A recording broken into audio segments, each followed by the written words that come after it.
Assalamualaikum warahmatullahi wabarakatuh.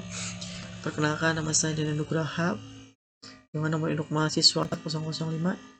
Di sini saya akan menjelaskan tentang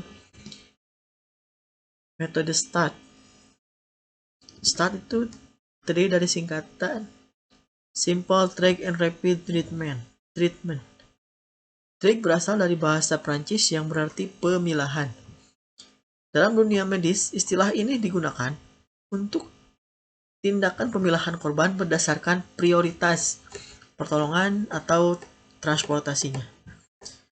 Prinsip utama dari trig adalah menolong para penderita yang mengalami cedera atau keadaan yang berat namun memiliki harapan untuk hidup.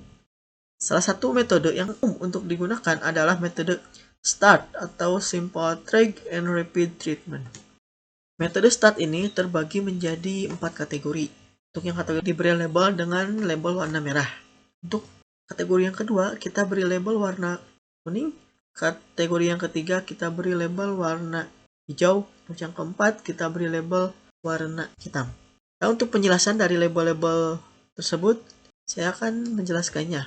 Untuk pada pasien dengan prioritas label warna dan diberikan kepada para penderita yang kritis keadaannya seperti gangguan jalan napas, gangguan pernapasan, pendarahan berat atau pendarahan tidak terkontrol, dan penurunan status mental.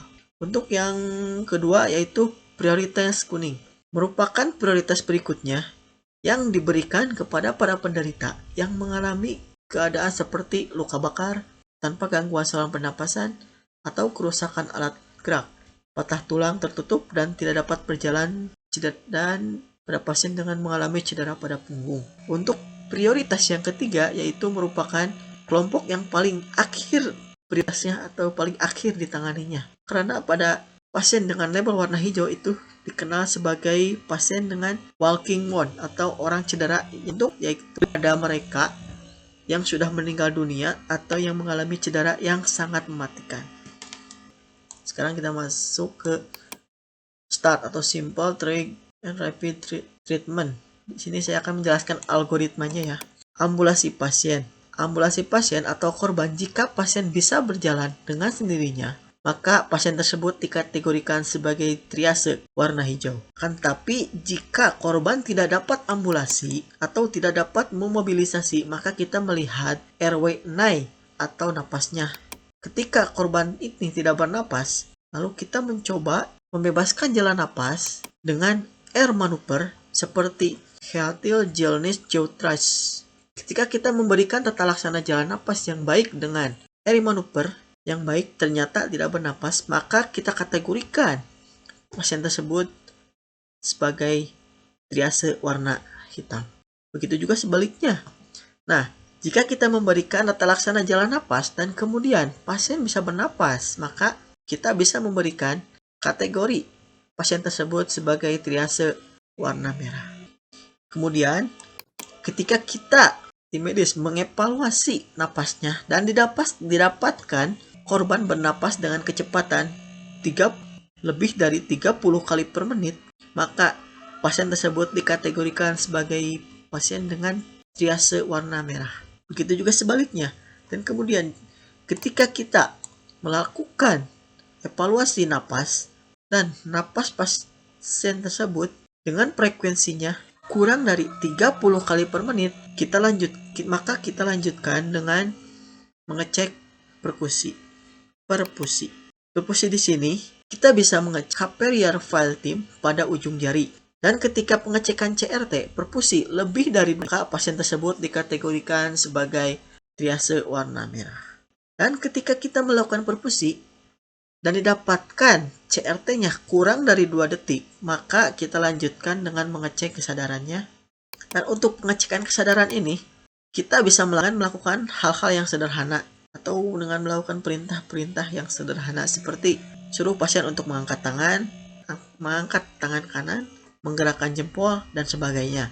Dan ketika pada saat pasien dapat melakukan tindakan yang sederhana seperti mengangkat tangan kanan, menggerakkan jempol-jempol, dan sebagainya, maka pasien tersebut dikategorikan pada triase warna kuning.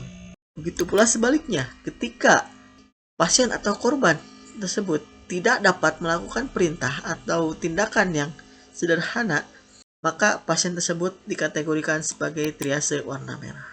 Nah, untuk penjelasan dari Start Simple Trick and Rapid Treatment ini, di sini kita bisa mencirikan bahwa pasien tersebut dengan triase warna merah napas dan napasnya menjadi baik, atau orang dengan gangguan breathing dengan gangguan napas Filtim lebih dari 2 detik, atau orang dengan gangguan disability yang tidak dapat melakukan pun sebagai triase merah. Dan juga di sini kita pada triase warna kuning ini, korban yang 30 kali per menit dengan perfusinya baik dan dapat melakukan perintah sederhana, namun pasien tersebut tidak dapat ambulasi dan mobilisasi dengan sendirinya. Dan untuk yang ketiga ini kita sebut sebagai pasien yang bisa berjalan dengan sendirinya. Pada pasien dengan triase warna hijau ini, ketika korban dapat mobilisasi dengan sendirinya, lalu kita dapat mengkategorikan pasien ini sebagai triase warna hijau.